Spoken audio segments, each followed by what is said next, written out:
our broadcast today. My name is Cindy Speaker. I have with me as my guest Attorney David Daggett of Daggett Shuler, Attorneys at Law. David, how you doing? Good, Cindy. Thank you so much. It's good to see you. Good to see you.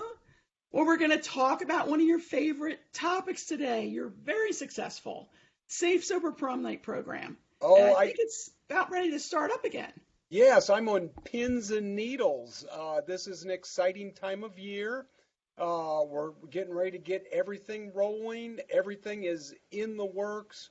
There's a lot of behind-the-scenes activity. Yeah. And so, yes, very, very exciting.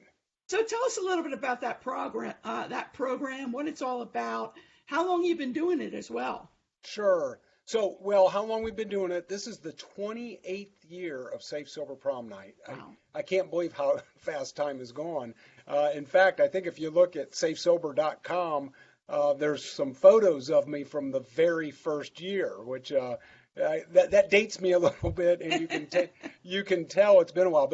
But 28 years, which significantly we've been informed that Safe Sober Prom Night is the largest and longest running privately funded initiative of its type in the United States. Wow. And if it's the largest and longest running in the United States, it's probably the largest and longest running in the world. Isn't that something? So that's pretty cool. It and sure is. I tell you what's really neat is over the 28 years, there has been a big change. That getting kids, the basis of the program is you sign a pledge not to use drugs or alcohol on prom night. In return, you get a free T-shirt. 28 years ago, I literally had to grab students by the hand, bring them up to the table, help them write their name. They would immediately take their T-shirt and hide it in their jacket or in their book bag or something because it wasn't the cool thing to do.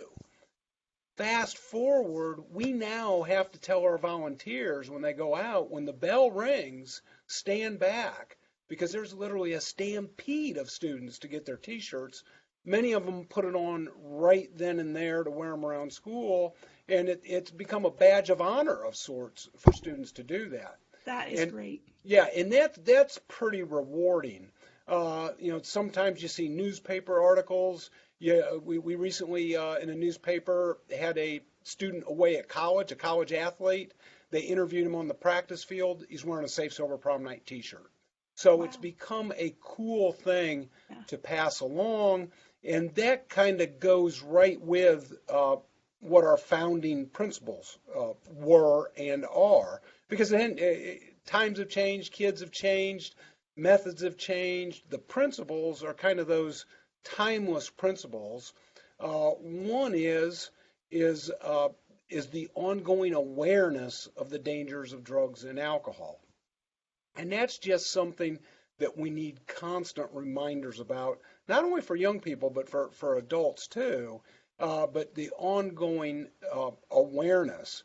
It was interesting when we started the program. I thought we would wave a magic wand, and we would solve teenage drinking and driving issues, and we'd be done. Remember, this was before I even had kids. Right. It didn't dawn on me that the students graduate and you have a whole new crop coming through. So the job of raising awareness and just in a nice way, constantly reminding the students of the dangers that are out there. Yeah. That's number one. Number two is creating an atmosphere of positive peer pressure. Young people today, and I suppose you and I were also, Cindy, there's enormous pressure going through school. Everything from the way I look and dress to the way I talk, the way I do my hair, everything creates enormous pressure. In today's time, families have money pressure and family dynamics pressure, and where can I go to school for college pressure, and the finances of all that. And it's that pressure is just it's unrelenting on young people. The good news is if you can turn that pressure into positive peer pressure, it's just as powerful. And what we have seen is that through the T-shirts, just through the excitement that the Safe Sober Prom Night program causes, that we get that positive peer pressure going. That's also backed up by research that 4 in 10 students that hear a positive message make better choices. Yeah. And so giving them that positive message on an ongoing basis and surrounding them with other students who are thinking in a positive manner, very, very powerful. Yeah. Third is we try to involve the community to wrap our collective arms of encouragement and support around our young people. It's difficult times. We all know it's difficult times. There's difficult things in the news. The flip side is now with my gray hair, I've been around a long time, and I can tell you today's students, they're the best, they're the brightest, they're the most motivated. But what they need from us, and that's all of us in the community, is they need that ongoing leadership, guidance, direction, put them on the track to success, because they want to make the world a better place, and with our encouragement, they can do that. And in some way, I think the Safe Sober Prom Night program is a small piece of doing that that's helping our communities for the future. One of my favorite Martin Luther King Jr. Quotes is that if each of us loves just one other child as much as we love our own, and you're one of the best at this, Cindy, if each of us does that, you solve all problems. Yeah. And so, that's our way of reaching out and doing that. That's a great quote. Oh, I love it. I love it. Well, David, I know that when you go into the schools, you love to talk to the kids. Tell us a little bit about those on-site visits and what goes on during those times.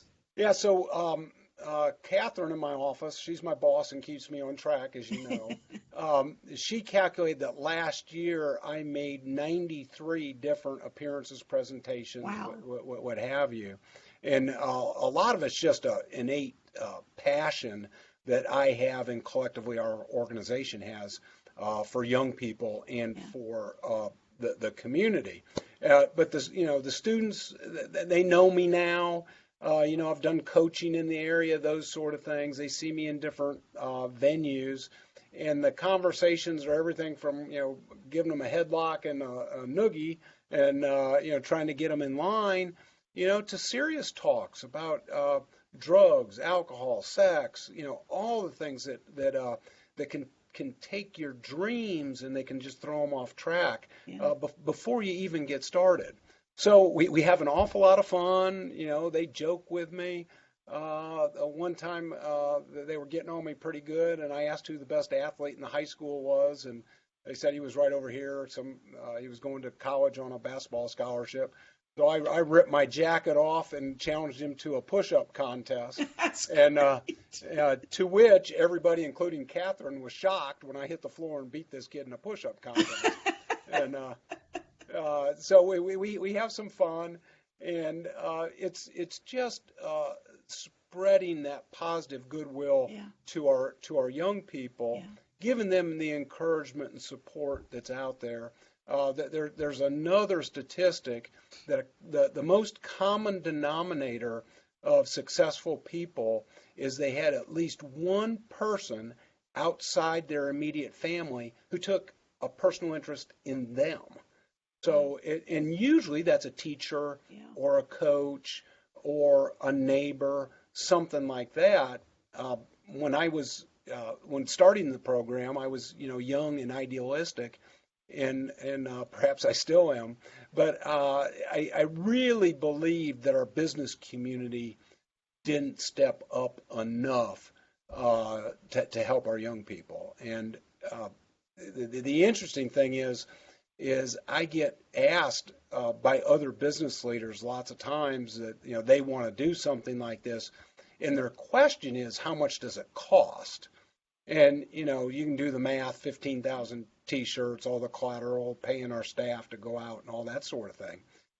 It's not the monetary amount; it's the personal time and engagement, and that's what makes the connection with young people. They don't care about how much money you spend or anything like that. What's really impactful is the personal time, the personal engagement. and the personal passion. I just happen to love them. So for me, I think it's a fabulous program. Yeah, for me, it's easy. So yeah. Well, now, David, you usually bring in a big speaker and do these. Actually, go into the schools and do presentations. Right. In assemblies. So I've done literally hundreds of assemblies and presentations myself. We also once a year bring in a nationally or world-renowned speaker to speak to the young people. And what we've done is the spring with prom season has gotten so busy, and we have so many schools, and there's so much activity.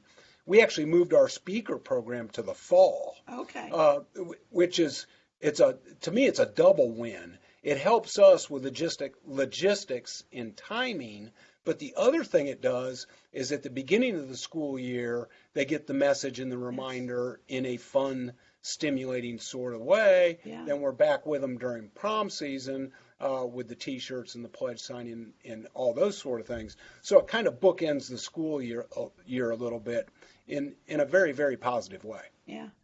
Fantastic program. Oh, it's wonderful. I just love it. I can't wait. It's so exciting. We've got the surprise for the T-shirt design contest, which is coming up very, very, very soon. And then we start hitting all the schools, and it's just wonderful. I can't wait. Well, as I said, I think it's amazing. And what the statistics you quoted in the beginning are amazing. Mm-hmm. That it's this long running and this impactful for your community.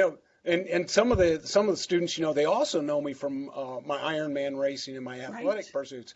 Well, when I can talk Catherine into it, we throw my bike in the back of the Safe Sober Prom Night van, and if she gives me time and permission, I ride my bike home from the faraway schools, and that's a double bonus for me. That's great.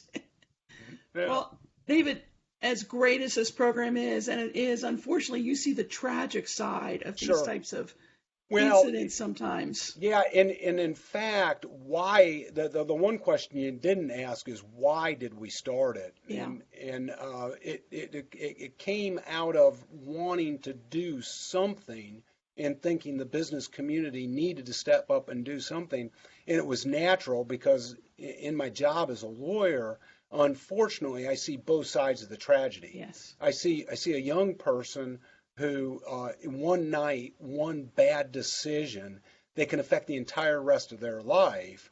And on the flip side, see lives that are absolutely shattered due to drunk driving. And those are both of those stories. They're equal and opposite. Both of them are tragic, and thought we had a unique position to try to do something about it. Yeah, it's great. Yep. But David, if someone wants to reach you, how can they do that? Well, our website, daggettshulerlaw.com. There's also safesober.com. And, of course, at our office, 336-724-1234. Very good. Listen, keep up the good work, and I hope you don't burn out here. You just go, I can't believe all that you do. I say the good Lord didn't give me a whole lot, but he gave me a whole lot of energy. So we'll keep it going. That's for sure. Yep. Thank you. Yes, and to those of you watching, if you have questions, comments, you can leave them on this page. We'll make sure that somebody gets back to you. Thanks, I'll get back to them personally. Yes. Yeah, absolutely. Okay, everybody, have a great day. Thank you.